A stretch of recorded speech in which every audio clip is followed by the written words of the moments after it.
পৃথিবীর কয়েকটি বড় বিপ্লব নিয়ে আজকে কথা বলি। পৃথিবীতে বেশ কয়েকটি বড় বিপ্লব সংঘটিত হয়েছে। বিপ্লব মানে হলো পরিবর্তন। সাধারণত এক শাসন ব্যবস্থা থেকে আরেকটি শাসন ব্যবস্থার জন্য যে পরিবর্তন হয় সেটিকে বিপ্লব বলা হয়।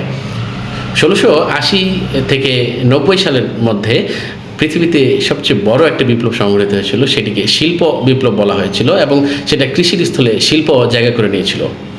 তাহলে প্রথম বিপ্লবটাকে আমরা বলছি যে শিল্প বিপ্লব, এটা ইংল্যান্ডে সংঘটিত হয়েছিল।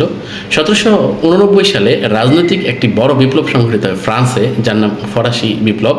এবং এই বিপ্লবের মূল নেতৃত্বে দার্শনিকরা ছিলেন রুশো, ভলতেয়ার, মন্টেস্কো। একই সাথে এখানে নেপোলিয়ন বোনাপার্টের উত্থান হয়েছিল এই বিপ্লবে। এই বিপ্লবের পরে রাজতন্ত্রের একটা মারাত্মক পরিণতি হয় এবং সেখান থেকে আস্তে আস্তে সাংবিধানিক গণতন্ত্রের দিকে পৃথিবী পরিচালিত হয়।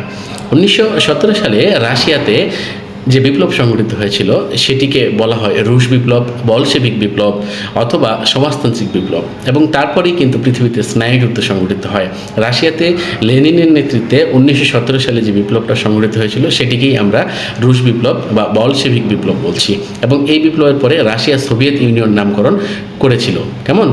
আর এরপরে ১৯৭৯ সালে ইরানে একটা বড় বিপ্লব সংঘটিত হয়। সেই বিপ্লবটার নাম ইরানি ইসলামী বিপ্লব। এবং এই বিপ্লবের পরে যেটা হয়েছিল সেটা হলো যে মার্কিন যুক্তরাষ্ট্রের পন্থী একজন প্রেসিডেন্ট ছিলেন, যিনি হলো যে রেজা শাহ পাহলভি, তাকে পরাজিত করে তখন এই যে খামেনি যে আছেন, আয়াতুল্লাহ রুহুল্লাহ খামেনি, তিনি ক্ষমতা দখল করেন এবং সেই দেশটি মার্কিন পন্থী দেশ থেকে একেবারেই মার্কিন বিরোধী একটি দেশে পরিণত হয়। সুতরাং পৃথিবীতে যুগে যুগে বিপ্লব সংঘটিত হয়েছে এবং সংঘটিত হওয়ার পরে পৃথিবীতে পরিবর্তনও লক্ষণীয়ভাবে হয়েছে।